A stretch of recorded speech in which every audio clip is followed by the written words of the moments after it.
Salam, salam, saygıdeğer dostlar, əziz tamaşaçılar, hörmətli Azərbaycan vətəndaşları və dünyanın üzərinə səpələnmiş içli dışlı yurttaşlarımız və soydaşlarımız. İndi vəziyyət belədir ki, biz illərlə, o keçən dəfə mən demişdim, qorxduğumuz şeylər başımıza gəlir və mən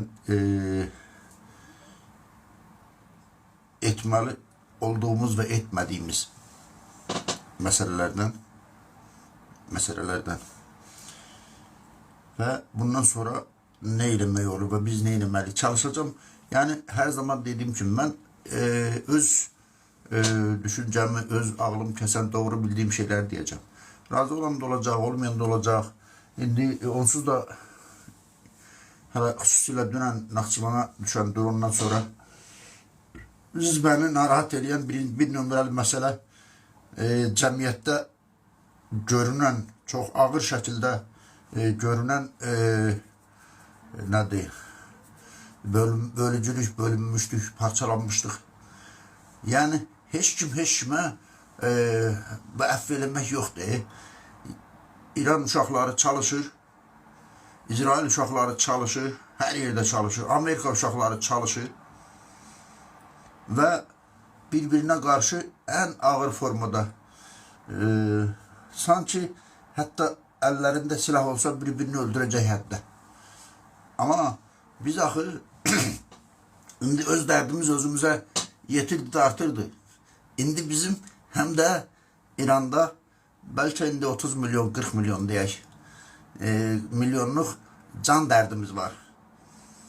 Və biz bunları bu günləri vəziyyət elədi ki, biz İranda baş verənlərin fonunda İrandakı o soydaşlarımızı, o 40 milyonluq canlarımızı necə qoruyacağıq və necə ən az itkilərlə onları bu dar boğazdan, dar macaldan necə keçirtməyə düşünmək əvəzinə burada ağız-ağıza vermişik. Yarısı deyir İran düz elədi, yarısı deyir nə bilim İsrail düz elədi, yarısı deyir Amerika dünyanın ən böyük ölkəsidir, biz nə ayıra bildik, filan filan. Amma məsələ nədir?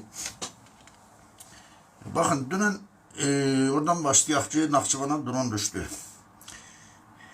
İndi mən əvvəl o haqda danışmışdım. Hələ müharibə yox idi. Mən dedim ki, bu Hüseynov qardaşlarının bu macəraları başlayanda mən burada elan elədim və dedim ki, İlham Əliyevi şantaj edirlər, təhdid edirlər ki, Azərbaycan anti-İran koalisiyasına qoşulsun. Mən onu deyəndə hələ müharibə yox idi və heç belə də müharibənin belə yaxın vaxtda başlanacağını da heç kim bilmirdi. Amma mən də dedim İranı vurmaq qaçılmazdır, qaçılmaz İranı vuracaqlar. Amma bizim missiyamız, bir daha deyirəm, özümüzün buradakı təhlükəsizliyimizə zəmanət verə biləcək addımlar atmaq və eyni zamanda da 30 milyon, 40 milyon İrandakı soydaşlarımızın, yurttaşlarımızın necə müdafiə olunacağını və hansı şərtlərlə belə deyək ki, bu dar macalda onları necə qoruya bilməyi düşünməmiz lazımdır. Tam tərsi baş verdi. Yenə də qorxduğumuz başımıza gəldi. Nə idi qorxduğumuz? İndi baxın, mən dünən prezidentin çıxışı olub. Dünən prezidentin çıxışı olub və prezident çox sərt danışıb. Bunda hamı eşidib yəni. Mən prezidentin nə və niyə dediyini əslində nə müzakirə etmək, nə də təftiş eləmək fikrindən çox uzaqam.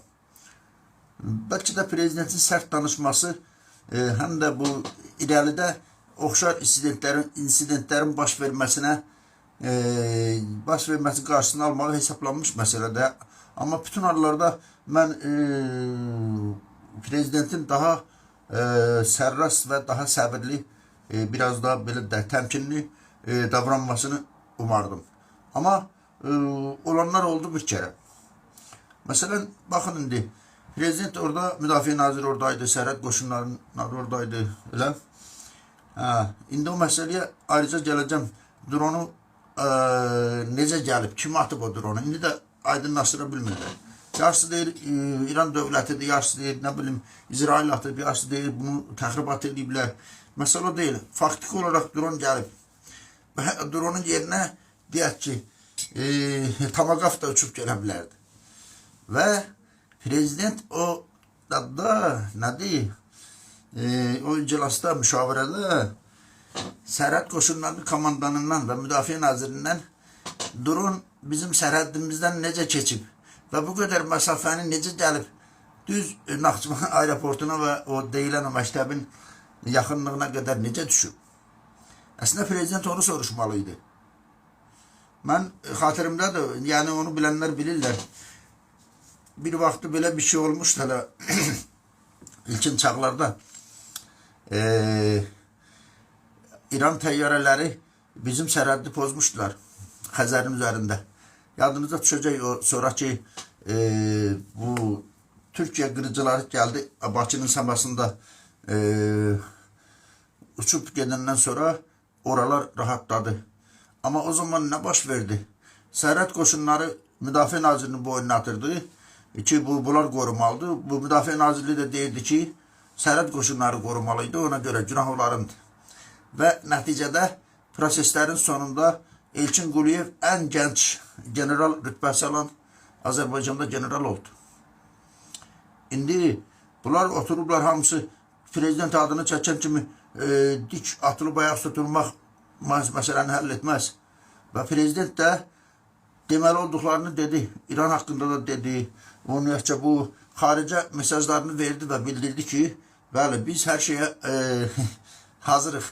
Biz hazırıqsa hər şeyə. Bu dron necə uçub gəlib oradan oraya? Özdə bir yox, bir neçə dron. Hələ bildiyimiz budur. Və prezident onu eləmədi.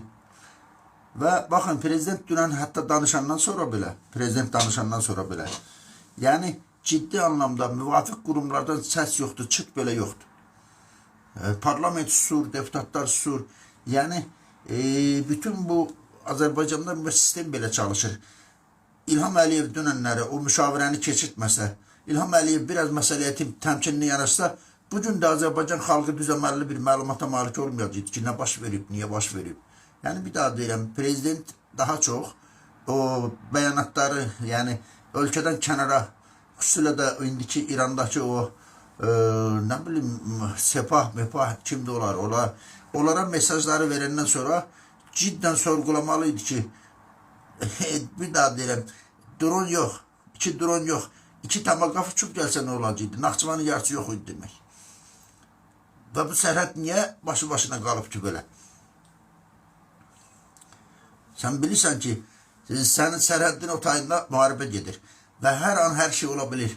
Hətta o Türkiyəyə atılan da nədir, raketlə bağlı dedilər ki, bu raketlər belədir də, bunlar bəzən o müəyyən çatışmazlıq olanda istiqamətini dəyişə də bilir.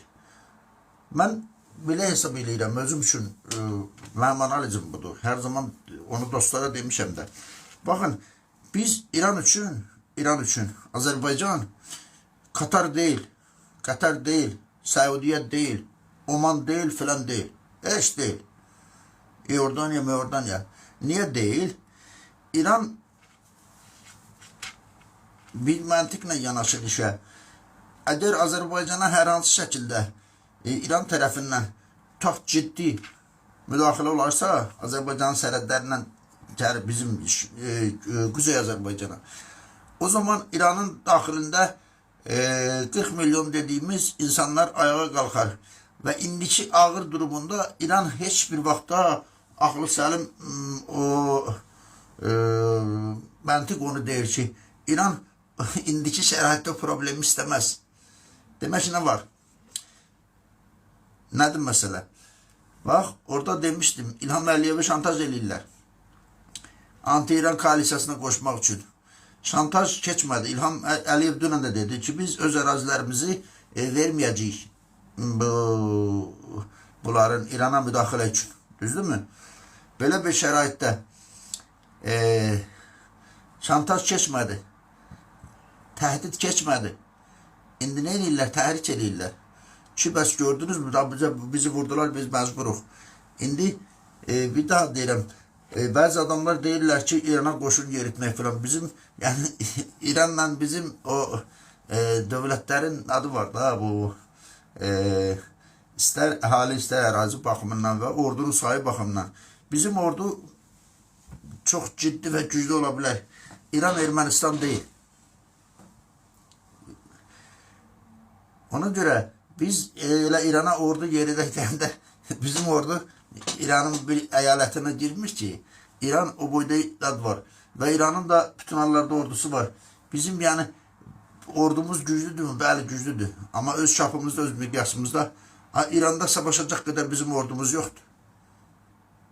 Ona görə elə İrana girərik, əzərik, keçərik, bir şey də yoxdur. Bir daha deyirəm, Azərbaycan İran üçün qatar-matar deyil. Və İran bunu etməməlidir. Edibsə belə, yəni bu bir, yəni bu heç bir məntiqə uymur. 30 milyon indi 40 milyon əhali küçələrə tökülüb. Bu hakimiyyətin o indiki ağır vəziyyətdə hakimiyyət öz içində belə bir problem istəyərmi, istəməz. Bizim üçün də İran, tutaq ki, Qətərin, Omanın, filanın, Səudiyyənin baxdığı üçün biz baxa bilmərik. Baxa bilmərik axı. Niyə baxa bilmərik? Dediyim kimi bizim orada 30 milyon, 40 milyon adamımız var. Və biz onların təhlükəsizliyinə zəmanət verə bilən addımlar atmalıyıq. Necə atacağıq indi? Baxın, biz heç nəyə hazır deyilik. İnformasiya ala bilmirik. İnformasiyalar olan az-çox informasiyalar da kənardan gəlir. Yapay zəka üzərindən bizi hər cürə aldadıcı informasiyaları verə bilirlər və cəmiyyət də ona gedir. İranla bağlı bizim mütəxəssislərimiz yoxdur. Ki, illərlə bu İranda prosesləri izləyən, onlardan o iç məsələləri doğru analizlər eləyən yoxdur. O zaman nə olacaq ki? Bizim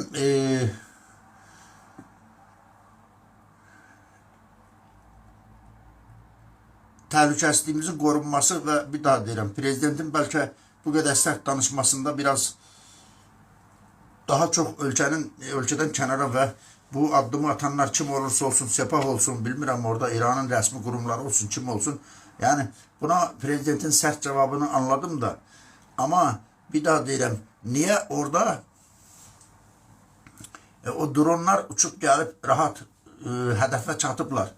Bunu prezident soruşmalıydı, soruşmadı. Bunların özləri də bir hesabatlılığı olmalıdır axı. Necə ola bilər ki, sən bu qədər durduğun yerdə ayrı şeylə məşğuldur bizimkilər. İndi biraz da o təbliğata uyğun təşviqat falan qurublar. Məktəbli qızları çıxardırlar efirlərə. Məktəbli qız əzbərlədiblər. Məktəbli bilmirəm, o 12-13 yaşında qız elə şey danışır ki, heç İlham Əliyev o cür cümlələr qura bilməz. Kimdir bunu eləyən? Ne baş verir? Bu kadar yani bu ölkənin doğrusundan, yanlışından bunun generalları var, bunun bu məsələyə məsuliyyət daşıyan adamları var.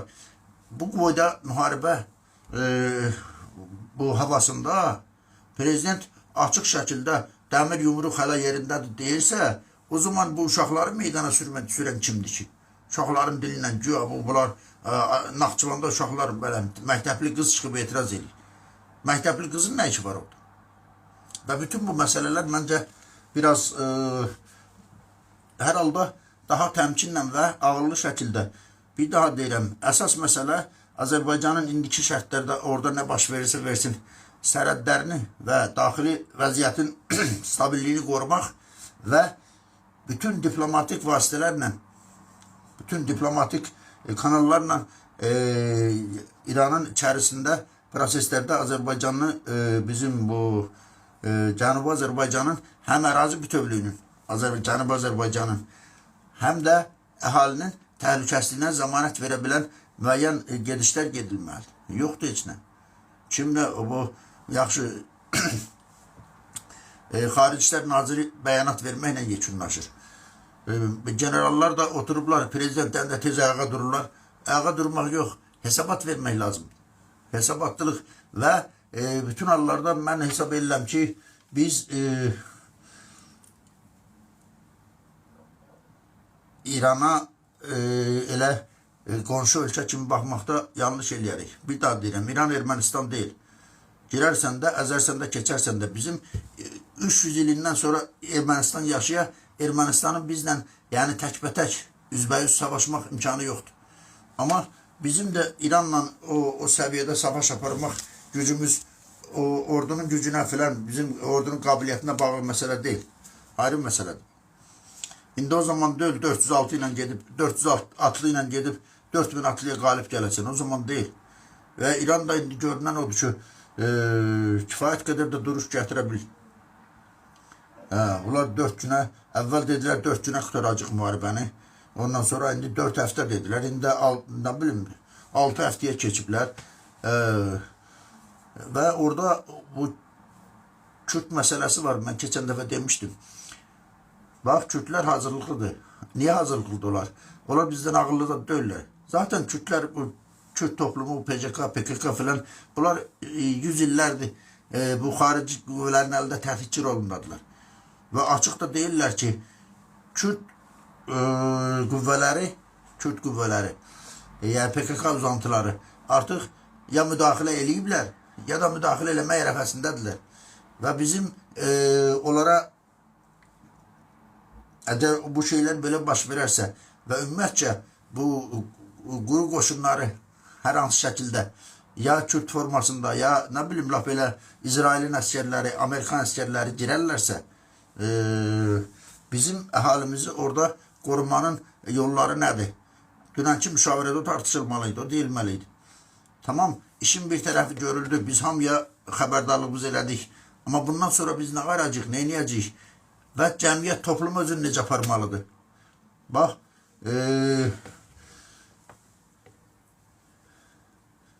qara hərəkatı görünür ki, qara hərəkat olmasa zaten İran ram olunmaz. İndi deyirlər, hərə bir şey deyil, Təbrizin küçələri dolub daşır, Xomeyniyə dəstək mitiklərini, Xameneyiyə, bildin mi? Və İran rejiminə. Burada da bizə deyirlər ki, Təbrizdə falan oldu. Məsələ o deyil, məsələ odur ki, bizim 30 ildə biz nələr yapmadıq? Yapmalıydıq, yapmadıq. 30 ildə, ən azı son 30 ildə bizim imkanlarımız vardı, pulumuz, paramız vardı. Bu ölkənin pullarını daşıyıb aparıb offshore dadlarda milyardları xərcləmək bizim işimiz o deyildi. Bizim işimiz cənubdan kifayət qədər burada universitetlərdə, ali məktəblərdə tələbələr cəlb eləyib, oxudub, həm də onları indiki vəziyyətdə orada liderlik edə biləcək kadrlar yetişdirməmiz və onların üzərindən lojistik dəstək verməklə, maddi, mənəvi, siyasi dəstək verməklə onların üzərindən cəmiyyəti İranda o Azərbaycanlıları toparlayıb ümumi ortaq məxrəcdə, yəni Azərbaycanlıların marağı baxımından sahaya sürmək lazım idi, yoxdur heç nə. İndi bunlar burada danışırlar, orada nədir, nədir onun adı? Yəni İranda lider konumunda olanlar, əzlər Tağızadə çıxır bir şey danışır. Oradan o Köhrəqanlı bir şey danışır. Bunlar hamısı bir-birinin agent deyirlər. Amma fakt ki, bu günləri bombalar yağır, bomba seçmir ki, bu Azərbaycanlıdır, bu Farsdır, bu Türk, Kürtdür filandır. Onsuz da adın içərisində, İranın içərisində bu toplu, yəni hamının bir hədəfə vuracağı zaman keçib. Artıq Kürtlər o Böyük Orta Doğu projesinin tərkib hissəsi olaraq bunların dəstəyi də var, logistikası da var, bunların maddi ehtiyaçları yoxdur, bunların siyasi, ən azı İsraillə Amerikanın tam siyasi dəstəyi var bunların arxasında. Elə doğrusunla, yanlışınla Farsların orada o Şahın dədəsini yetiştirirlər, orada çalışırlar, bir şey düzəldirlər, ondan da dəyəcək bir şey çıxmır. Amma var, o da var. Elə bizim hələ bu gündə, bax, konkret bir nəfər adam ortaya çıxmadı ki, orada bütün cəmiyyət tanısın ki, bax, bu gedəcək, orada bir hərəkat yaşanmalıdır, getməlidir, böyük hərəkat. Hərəkatın başında bu duracaq və filan təşkilat var, Hamı da təsəvvür eləyin ki, hamıya deyirsən ki, çıxın Astanovkaya, oradan avtobusa minin filan yerə gedin. Hamı gəlir Astanovkaya, amma avtobus yoxdur. Yəni avtobus dediyin o təşkilat yoxdur. Və o lider yoxdur ki, onun arxasınca millət sıralansın və yeri gəlirsə bir ordu kimi. Millət eynən Azərbaycanın burada içəridə vəziyyət nətərdirsə, orada da eyni cürət. Və biz bu şeyləri 30 ildə buna çalışmamışıq. İndi də bu prosesin gedişində heç nə eləmirik. İndi başa düşdüm da, indi dəmir yumruq zat, onu bildik. O prosesə heç yəni təsir etməz və etməyəcək. Baş verəndə nədir? Mən dedim, İlham Əliyevi təhrik eləmək, da görürsün bizi vurdular filan. Yadınıza düşəcək, mən aeroportlar tikiləndə, Zəngilanda, Füzulidə, burada özümü öldürdüm ki, kişilər, bir dayanın, durun görək, bu aeroportlar kim üçün tikilir? Nə üçün tikilir? İndi o aeroportlar orada var ya, İlham Əliyev ona görə təhrik eləyirlər. Ki, sən gir, oyuna gir. İlham Əliyev tutaq ki, sabah girdi oyuna.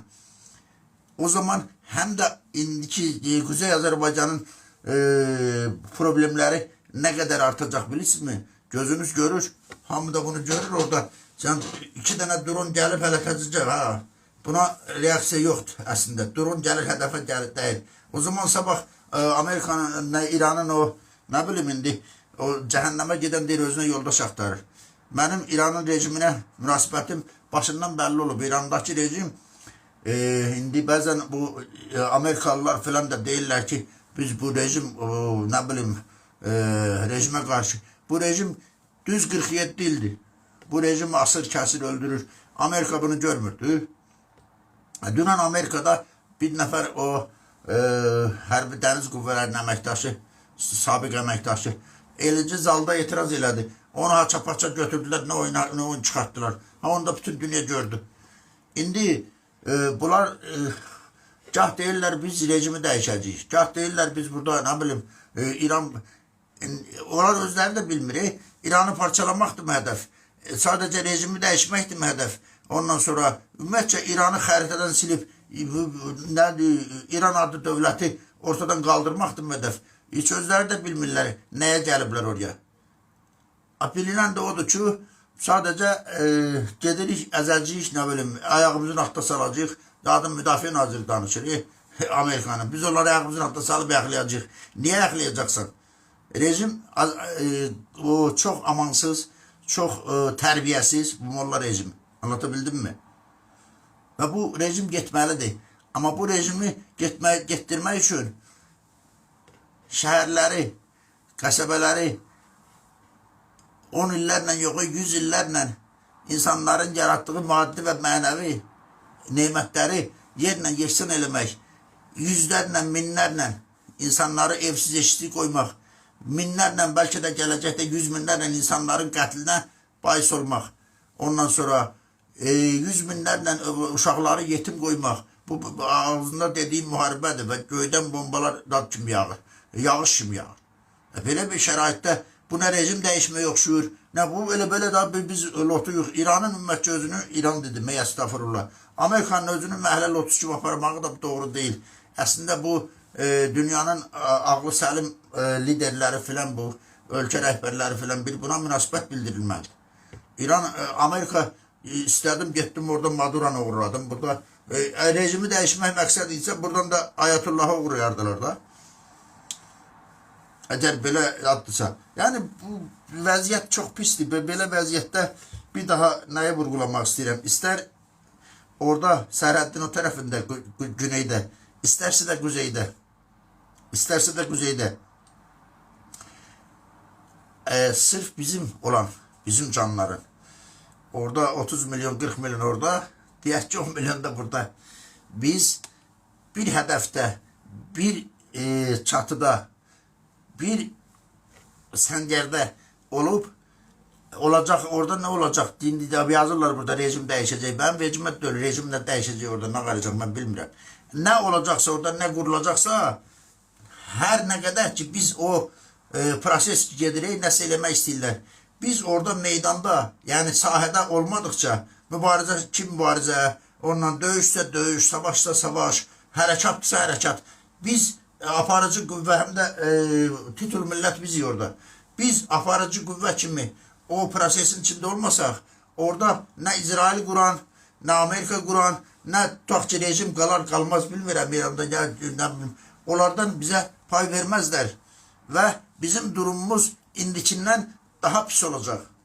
Mən də narahat edən odur. Mən yoxsa mən nə bilim orada rejim dəyişəcək, cəhənnəmə dəyişsin. Mən o bir daha deyirəm, o qanıçan, o əclaf, o şərəfsiz, o tərbiyəsiz rejim zaten getməli idi.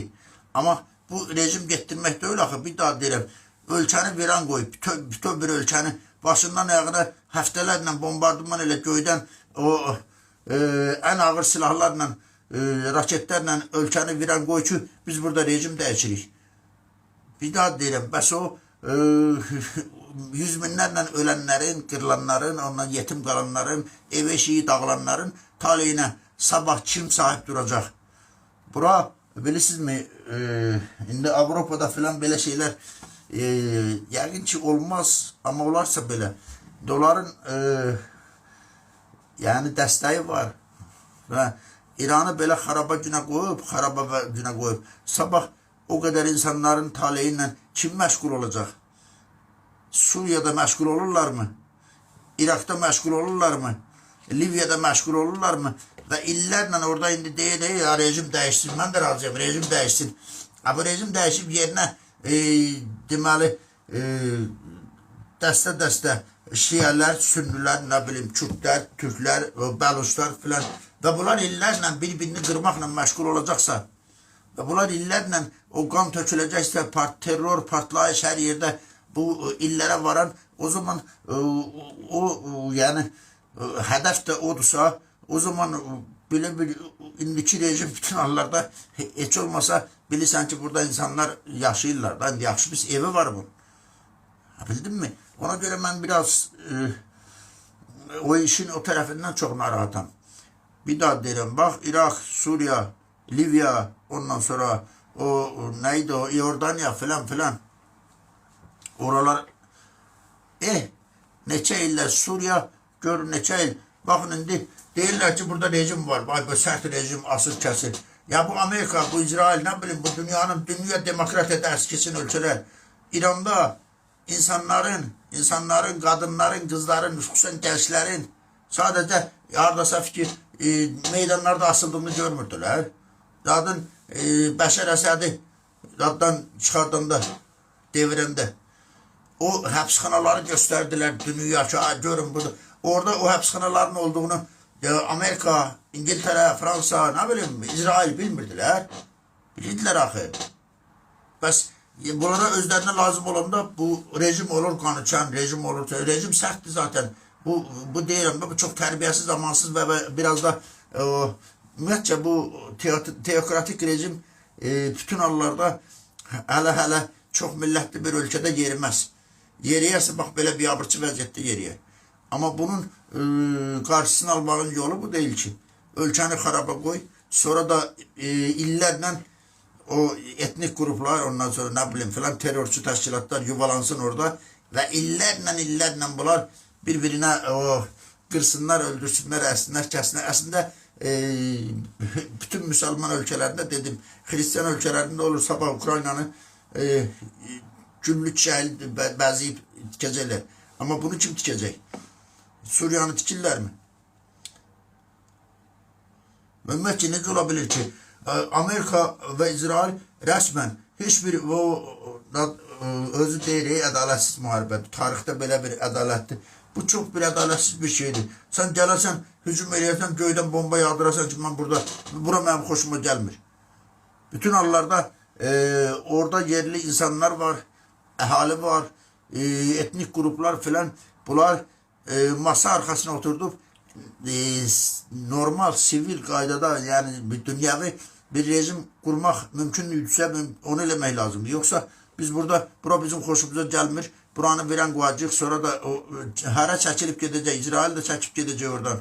Ondan sonra Amerika da çəkib gedəcək, geçsə gedəcək. Bəs yerində nə qalacaq? Bu qədər insanlar hələ indiki o necə deyim, bu iqtisadi krizis döneminde bu insanların taleyi necə olacaq? Bu belə İndi hələ ki bombaları var, kurtarmayıp yağdırırlar. Bombalar kurtarandan sonra ne olacak? Bu ülkede dağılan bu bir şəhərləri yerlə yesin olan qəsəbələri, kəndləri kim quracaq, kim tikəcək? O insanların o imkanları var mı? Ha, İranın nefti var, gazı var, filanı var, düzdür. Bunu da indi bizim nefti gaz almırlar. İran'dan da geçsinler, normal danışsınlar, alsınlar da. İran'a bu yandan sen embargo koyacaksın. Nefti de satma, gazı da satma. Özün de acından öl. Ondan sonra geldin ki burada da ben aslında bilirsiniz ben bir şeye de münasebet bildireyim. Çok değiller. Bu İran atom silahı düzeldir. Aslında bu cür davranış ki var. Ha, bak bu cür. İstesek gelirse ya da yerine geçsin eləyərik. O aslında şuur altında tahrik edir ki İran ve bu cür devletler bütün vasıtalarla atom silahı elde etsinler. Geçsinler de o Kore'de bir 40 başkada var. Ona sözden var da bilirler. Niye? Atom silahı var. Ve bu cür münasebet aslında İran'ı tahrik edir ki İran bütün vasıtalarla elde etsin. Biraz da bu mesele Amerika'nın bu cür davranışı Rusya'nın Ukrayna'daki davranışına berayet veren şeydi. Anlatabildim mi? Yani kimin atom silahı yoktu, kimin de tüfengi çoktu, kim kolu zorludu, geçsin o bir ülkede ağlına gelen hukkanı çıkarsın ve beynelhalk birlik de uzat değildir bizde o vakti. Beynelhalk birlik de buna sussun. Hani beynelhalk birlik? Hani bu beynelhalk hukukun sahipleri? Ve niye bir adam demir çok bulalım, siz neyle meşgulsünüz burada? Çünkü bu artık nece diyeyim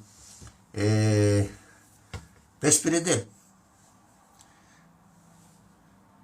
Azerbaycan'da bak bu vəziyyət necədirsə hüquq baxımından ondan sonra bak bu məhkəmələr hüquq baxımından beynəlxalq nədir ölkə içi münasibətlər sosial vəziyyət bugün dünya Azerbaycan'ın günündədir. Kimin qolu zorludur? Adamı tuttura da bilər, öldürə də bilər, asa da bilər, kəsə də bilər. Eyni də dünyanın o beynəlxalq hüququ o vəziyyətə gətiriblər. İndi tamam, ben başa düştüm Ayatullah'ı öldürdünüz, ailesini de öldürdünüz ha. Bəs o kadar kenarda bombaların altında ölen, kırılan insanların günahı neydi? Güya siz onları bu rejimden kurtarmaya gelmiştiniz axı. Bu atom silahı, indi Irak'ı o vakti bütün məhv elədilər, yer üzerinden sildiler, ölkəni bölük elədilər. Sonra çıktılar dediler ki burada nədir, kütləvi qırğın silahı olmuyor. Ha, özləri də bu oyunlardan alıysa bak, belli olsa ki çıkıp deseler ki ümumiyyətcə İran'ın o fikri olmayıb ki bu atom silahı elde eləsin. Onda kim bak bu kadar ölümlere, kanlara kim məsuliyyət taşıyacak? Yani dünya biraz Rus demiş ki mirs xodid suma. Ve böyle vəziyyətdə bizim üzerimizə düşənlərdir. Bir daha deyirəm, hem bu ülkenin içinde bu bölücülüğe son vermek lazımdır. Bu bölücülüğe son vermek lazımdır. Bu kadar ülkeni bölücülüğe tahrik edip itip bu bölücülüğün içinde bu milleti parça parça eləmək olmaz. Ve içli dışlı burada 10 milyon burada 30-40 milyon da orada. Bunun hamısını bir sıraya bir hedeflendiren bir sistem kurabilmedikçe geç tez bizim de başımızda var. Zaten değiller ki indi İran kutarsın sonra sıra Türkiye'nindir. Türkiye gittiyse Azerbaycan yok. Türkiye'siz Azerbaycan yoktu. Ama biz bakın o vakti ben bu hafta çok danışmışım. Hatta yazda yazmıştım hala iller öncesinde.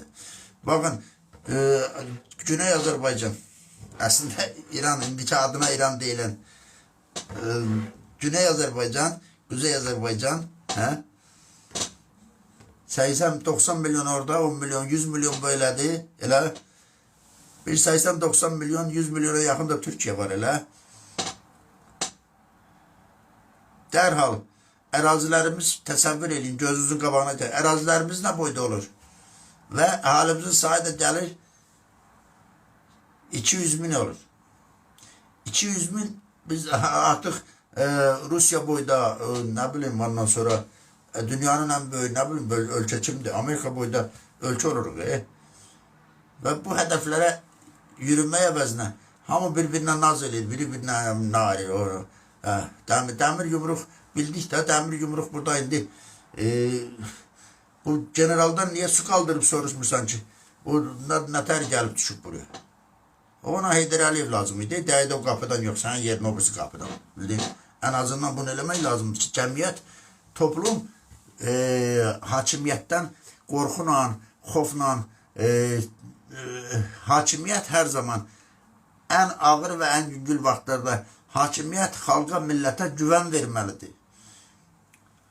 Cəmaat arxain olmalıdır ki, bizim hökumətimiz var, bizim dövlətimiz var, bizim prezidentimiz var, bizim generallarımız var.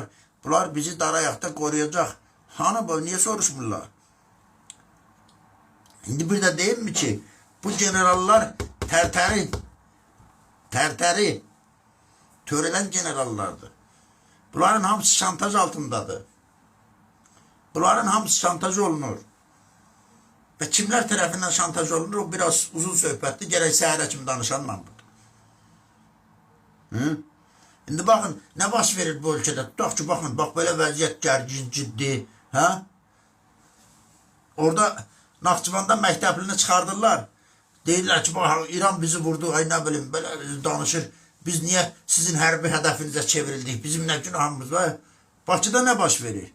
Bakıda müəllimlər bu bayramı fürsət bulub, bu vəziyyətin gərginliyini. Məktəblərdə bilirsiniz nələr olur. Hə? Bakının, digər ölkənin digər ərazilərinin.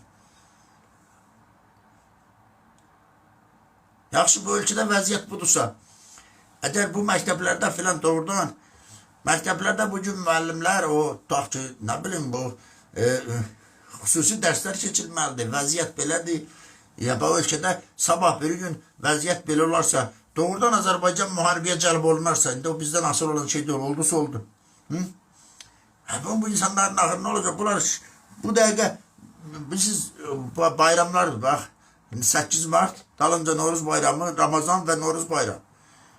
Məktəblər dağılıb gedir. Dağılıb gedir nədir? Pul.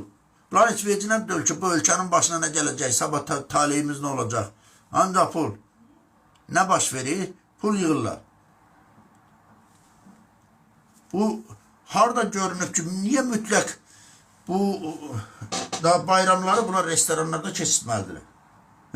Hər müəllimin evi var da, geçsin evində ya da məktəbdə bir tədbir eləysən, indi bizim vaxtı oxuyanda da var idi də belə şeylərdə, nə indi Noruz bayramında hatta bir tədbir eləysən, adamlar çıxış eləyir, nə bilim, dövlətin filan, ona da gedir evinə bayram eləməyə. Niyə bunlar mütləq restoranlarda bayram eləməlidir? Məktəblər hamısı. Niyə? Deyək getməlidirlər.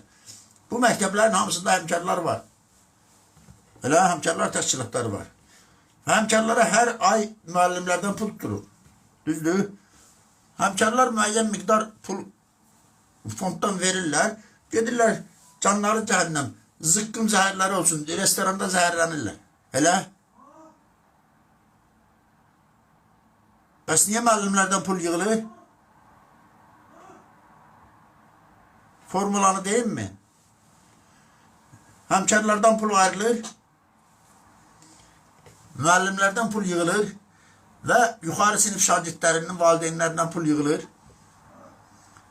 və həmkarlardan yığılan pul gedir ciblərə, həmkarlardan ayrılan pul. Elə? O müəllimlərdən yığılandan da bir nə bilim belə yüngülvari bir şeylər eləyirlər. Ben bunu özümden danışmıram ha. Və mən qərib gələn bilirsin nədir? Orada tələsik direktor tapşırıb, nə bilim, zavuz tapşırıb, yığırlar pulu. Həmin o pul verən müəllimlər orada pulu verir, gəlir mənim yanıma. Qardaş, bizdən pul yığırlar. Deyirəm, verməyin. Deyir, ayıbdır. Necə verməyə? Hamı verir. Amma bir daha deyirəm, ölkənin, bax, dünyanın belə bir qarışıq zamanında bu boyda ölkədə insanların, bu müəllimin maaşı nə qədərdir ki, bunun bu evdə kommunal xərcini də verməlidir, filan eləməlidir. O günləri baxıram, hürriyyətdə danışırdı o. 4 dənə müəllimi məktəbdən çıxardırlar. Müəllimlər gedir, məhkəməyə müraciət edirlər. Məhkəmə bunları bərpa eləyir. Və həmin məktəb o işdən çıxardılan müəllimlər məhkəmənin qərarı ola bunlar işə qaytarılmır. Kimə güvənirlər bunlar? Bir cavan gəlin orada müəllimdir. Dünənləri baxdım da bu Qəbələdə Kəlbəcər məktəbində. Məktəbdə uşaqlar sinif otaqlarında müəllimlər hazırlıq keçirlər. Və uşaqlar bir soruşur, 25 manat verirəm, 30 manat verirəm ayda. Yox. Nə bu belə? Yine mahallede deyir, dəmir yumruq yerində. Dəmir yumruq məktəblər, göz görə məktəbləri bazara çevirirlər. Və bütün bu, niyə bizim generallar belə addılar? Bilsən, boynu qısıqdılar. Üzü istəyirəm, niyə üzü qaradılar? Çünki bax, bu məktəblərdən çıxıblar onlar. Bunlar rüşvətdən başqa işlə bilmirlər. Birinci sinif hazırlığa gedən uşağı belə rüşvətsiz adam götürmürlər. Mən bilmirəm, mən bir dəfə burada demişdim. Bu məktəb direktorlarının və bunların yaxın çevrəsi var, hamı da bilir. Biz bunların, bu bayramlar ərəfəsində filan, bunların bir kartlarını yoxlayın da. Bütün o jurnalistləri da tutdular, ay bunlar bu qədər pul alıblar. Yoxlayın da bunların kartlarını, konkret filan, hamısı kartdan karta pul gedir. Hamısı pul köçürdürlər. Bu qədər pullar bu zavuşlara, ondan sonra bu həmkarlar komitəsi sədrlərinə, bu qədər pul hardan və müəllimlər niyə bunlara pul köçürtməli? Yoxlayın da və korrupsiya demirsiniz. Təsəvvür edirsiniz ki, birinin müəllimin deməli, birinin arvadı bu məktəbdə həmkarlar komitəsidir. Əri də o birisi məktəbdə həmkarlar komitəsidir. Necə tənzimlənir bu iş? Kimdir bunlar? Bir daha deyirəm, hamısında da məktəbin direktorları belə fasonlu, modlu belə gəlinlər, hamısı cavan gəlinlərdir. Mən keçən dəfə dedim, mən heç o fikirdə deyiləm ki, bu yaşda, bu dadda müəllimələrdən direktor olmaz. Onu demirəm. Amma bu kütləvi hal alırsa və bütün məktəblərdə bax, belə bazarlar açılırsa, bunların məktəbə girəndə təkcə pedikürü, manikürü, bunu bilirsiniz nə qədər puldur? Hardan alırlar, necə alırlar bunu? Necə əmələ gətirirlər bunu? Ona görə məktəblər bazara çevrilib hamısı. Bir daha deyirəm, özüm adını çəkmirəm, bax. Birinin əri, burada addır, təhsil nədir, həmkarlardan pul ayrılıb, konkret summa, konkret.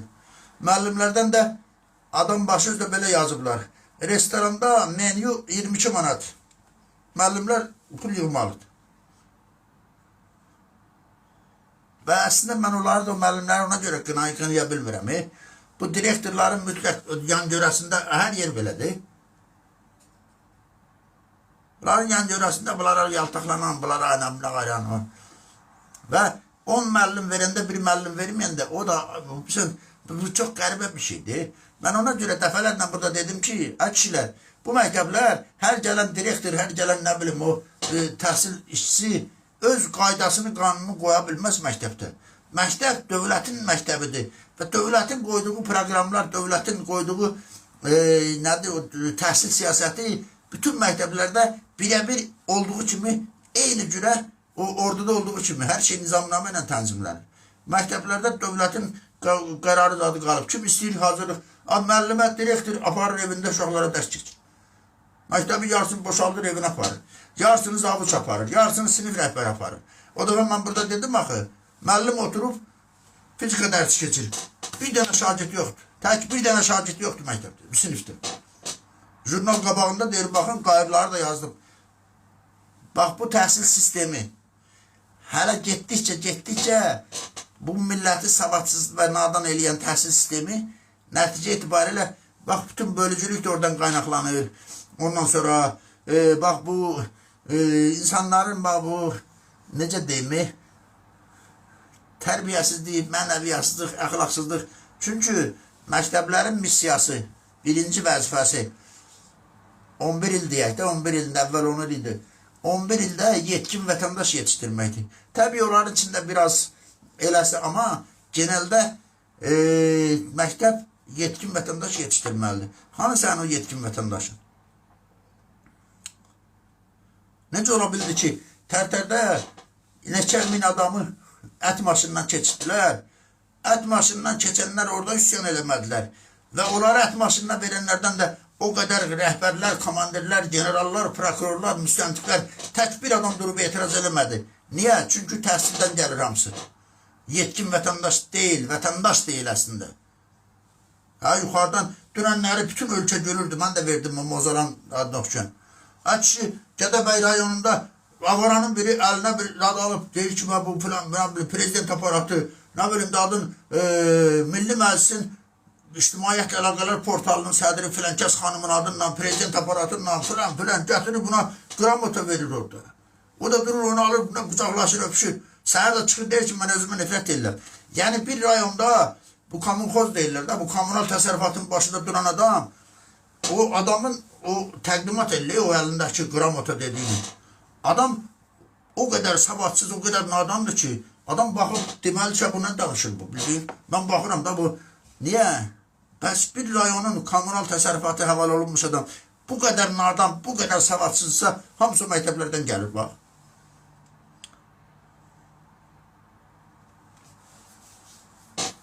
Ona görə, valla bilmirəm, mən son vaxtı bu məktəblərdən çox danışıram. Bizim bütün problemlərimizin başında, bax, deyilik, təhsil, səhiyyə, nə bilim, ordu, ondan sonra, nə bilim, sosial həyat, nə bilim, bax, bu tapınaq çocukları filan.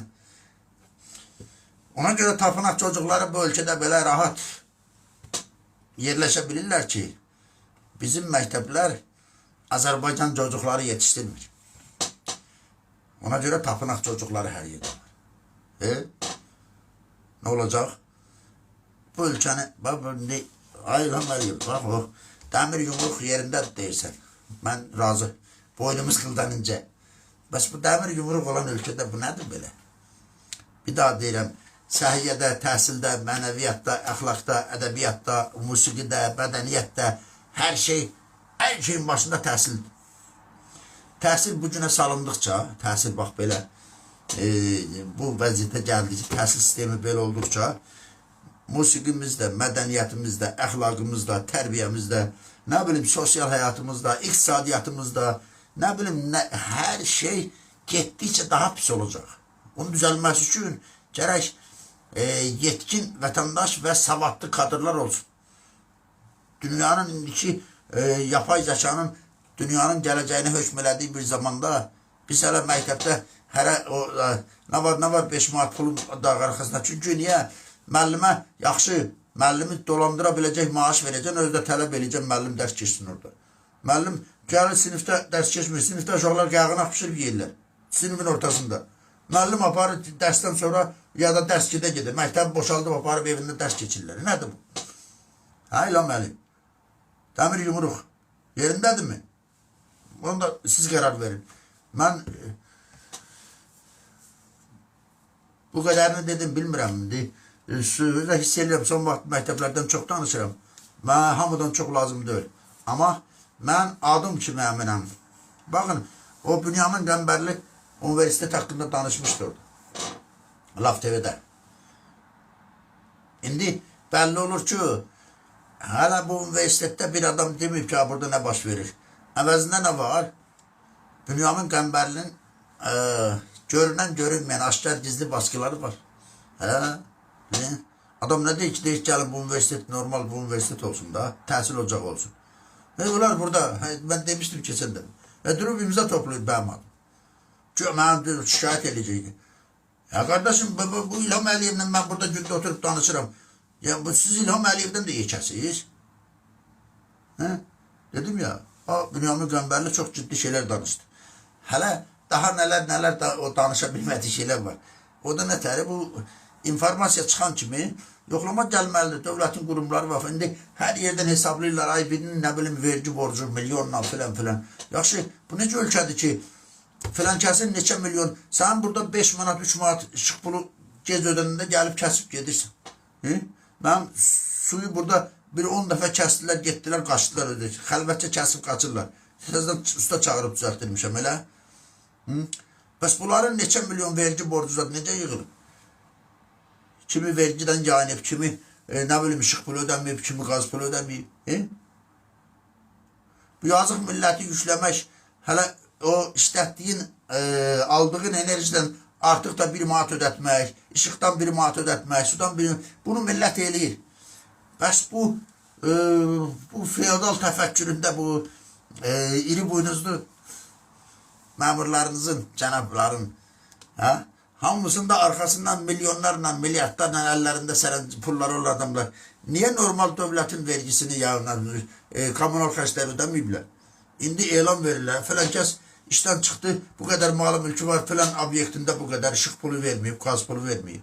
Ya salam mələk iləm mələk, dəmir yumruq yerindədir mi? Doğrudan. Ben demişəm, bugün de o fikirdəyəm. Üstüne bir de altını cızıp deyirəm. Bu ülkede ne kadar ki, demokratiya boş şeydir. Bu demokratiyanın adı bunlar, o demokrat dediklərimizin özləri, bunlar demokratiya yoktur. Bu ülkede olabildiği kadar amansız, sert ve təxminən bir o kadar da, ondan 3 kat da ama ədalətli rejim yaranmasa, sistem kurulmasa, yani necə ola bilər ki, məktəbdə müəllim nə ilə məşğuldur? Müəllim, direktor sərəncam verir, da qrupa yazır. Direktor yazır, ya zavutçu yazır, ya kim yazır. Bu kadar filan restoranda menü 22 manatla mənə göndəriblər orada. Harada yazılıb ki, bütün bayramları müəllimlər gedib restoranlar keçirməlidir. Bayram keçirməlidir. Niyə ki? Onun da pulunu kim ödəyəcək? Müəllimlər. Ama müəllim yazıq öz evində bayram keçirməlidir mi? Bak Ramazan'da bayramdır, 8 Mart'da bayramdır. Nədir, düzdür. Noruz bayramı gəlir. Bu müəllim öz evində bayram keçirməlidir mi? Keçirməlidir. Sen bu yandan sen düşübsən ki, gəl restorana getməlisən, özdə bu kadar da pul verəcəksən. Hələ mən 22 manat deyirəm ha. Parlamentdən çıt yox. Bakın bu məktəbləri mövzu oradan çıxa bilmirəm. Qardaş, bu deputatların uşaqları oxumur məktəbdə. Bu nazirlərin uşaqları məktəbdə oxumur. Bu polis rəisdən, prokurorların, bunların uşaqları məktəbdə oxumurlar. Oxumurlarsa bu ayrı bir fəlakətdir. Oxuyurlarsa, ve bunlar hamısı bilir ki, məktəbdə bu kadar, bu yandan korrupsiya qarşı mübarizə idarəsi qurubsuz ve sizin övladlarınız məktəbə, müəllimə pul daşıyır. Ya dəxli yoxdur, hazırlıq pul olsun, filan olsun, mən bilmirəm. Niyə məktəb olurlar, hazırlıqda uşaq gedib hazırlığa pul verməlidir ki? Heç kimin vecinə deyil, heç kimin. İlham Əliyevdə deyil, dəmir yumruq yerində. Ne bileyim bu? Yerindedir Milan doğrudan dəmir yumruq yerindədir. Bilmirəm. Mən məsələn üçün ne bileyim, mənə çox asad deyil, sabah yoldan əvvəl kimi uğrayıb aparmaq da olar. Ama bu ülkenin problemlerini Sərdarın əlinin, vəlinin həbsi, susturulması, ne bileyim, öldürülməsi olsun. Kanımız kimi qanla qırmızı. O boyda şəhidlər xiyabanında. Ölkə boyunca şəhidlər xiyabanını sayın, mənim kanım heç kimi qanla qırmızı deyil. Əlindən gələn də ardına qoyan namərd. Ve o meydandan qaçan da namərddir. Ama ben bu memleketin, bu milletin biz çıkıp burada kardeş seni tahrik edirlər zorla, gel bu müharibəyə sen de koşul.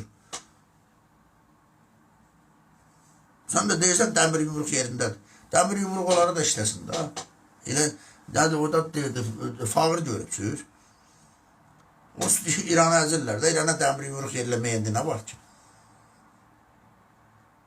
Bir daha deyirəm, bu İran'ın o rejimi zaten ayətullah mollaları, o mollalar hamısı asılmalıdır. Atatürk her dadda elə gün olurdu, ölkə boyunca 3000-5000 molla asılırdı. Niye asıldı? Çünkü o mollalar, bak bunlar da onların davamcısı. Atatürk o zaman, o sistem, o cumhuriyet kurulmasaydı, Türkçe'ye indiki, hala İran onun yanına müştürük olardı. Atatürk elinle yazıp ki, biz bu mollaları ona göre asmadık ki biz din düşmeniyiz. Mollalar ona göre asıldı ki, bunlar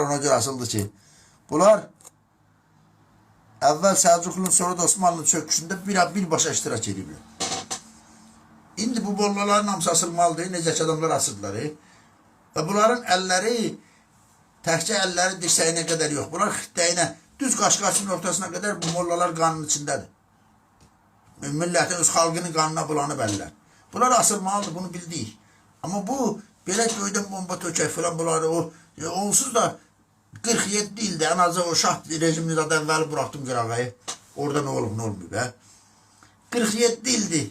Onsuz da əzilən, onsuz da döyülən, onsuz da bütün haqları, hüquqları əlindən alınan, ağzından kəlmə çıxanda, meydanda cəmaatın gözünə asılan milləti, bu yandan da o deyil, bir yaxşı bir söz var, deyil, arvadı deyil, əri döymüş, eşə çıxanda it tutdu. İndi onsuz da bunlar bu milləti döyürdülər da. Bu yandan da it tutur indi, eşə çıxanda da it tutur bunlar. Bu millət nə vaxt yaşayacaq? Və bu günləri həyatını qurban verən yox, qətl olunan, qətlə yetirilən adamlar üçün nə fərqi var ki, bunlardan sonra istəyirsən İran güllük gülistanlıq olsun. Ola da bilməz, bu gedişat güllük gülistanlıq gətirmir. Bu gedişat illərə dayanan terror, qanqada gətirir.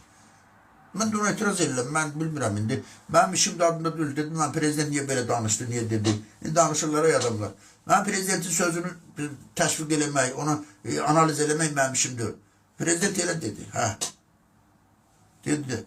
Amma içəridə, o prezidentin özünün də məsuliyyət daşıdığı, bizim öz işimizdə bu qədər problem varkən, biz necə gedib İranda, Turanda, orada, burada, ona buna, nədir, savaş dərsi keçəcəyik, əxlaq dərsi, demokratik keçəcəyik. Nə əlaqəsi var?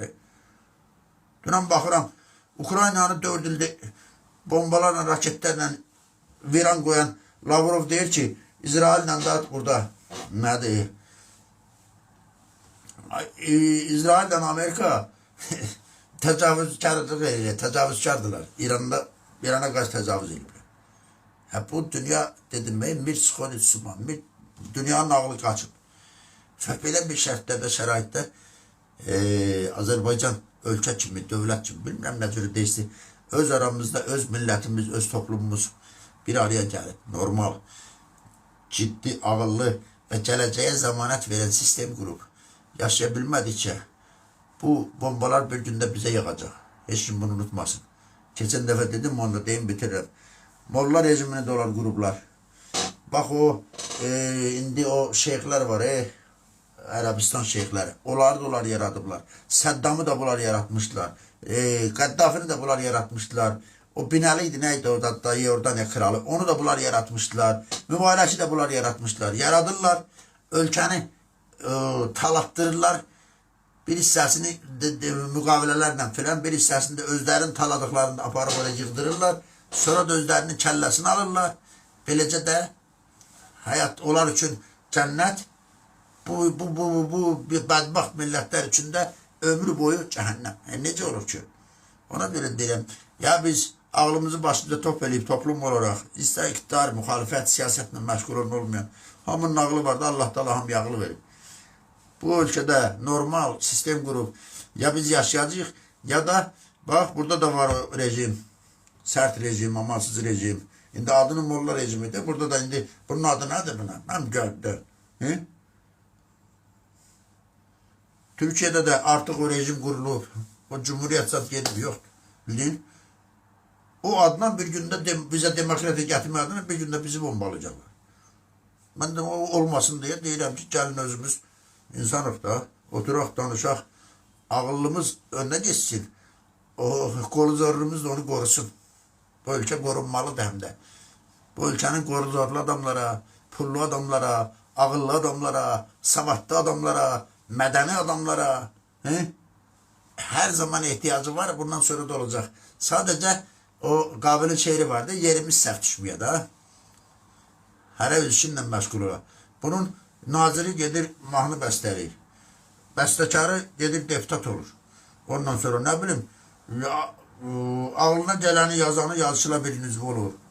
İndi orada başlayıblar, filan müğənnilər, ay bunlar zaddan qovuldu, efirə bırakılmadı. İndi təzdən orada bir qovuğa başlayıb, ona söz atır, ona söz. Bunlar İlham Əliyev da yumruqsuz gəlir. Toyuqda bu müğənnilərə yumruqsuz gəlir. Dünən orada baxırdım, mən elə şeylər baxan deyiləm, prosto eşidirəm oradan qulaq açır. Bəzi müğənnilər də qaçıb gizlənəcəklər. Toyuqda orada dəmir yumruq xərləyiblər. Bunların başına darğa kəsilir. Nəysə, bilmirəm, mən dediklərim bu yəni. Bütün o mənə qulaq asan, inanan, inanmayan, nə bilim baxıram orada bəzi şeylərdə yazırlar. Mən adətən oralara baxmıram çünki o adamın fikir qarışır. Bütün hallarda hamıya təşəkkür edirəm. Vaxtınızı biraz çox aldım deyəsən, kusura baxmayın. Bütün hallarda sağ olun, yaxşı ki varsınız və mən bircə arzum var hər zaman. Bir sağlıq, biraz azadlıq olsun, bir arzudur. Bir də biz o gün gələ ki, hər axşam yatanda sabah daha yaxşı olacaq ümidinlə və anlayışınla yataq. Və hər sabah yuxudan duranda dünənimizə şükür eləməyək. Bu da mənim bundan sonraki gələcəyimizə, millətimizin də, dövlətimizin də, kəndimizin də gələcəyinə arzumdur. Bir sağlıq, bir də azadlıq olsa görüşəcəyik. Sağ olun, var olun. Allah'a emanet olun.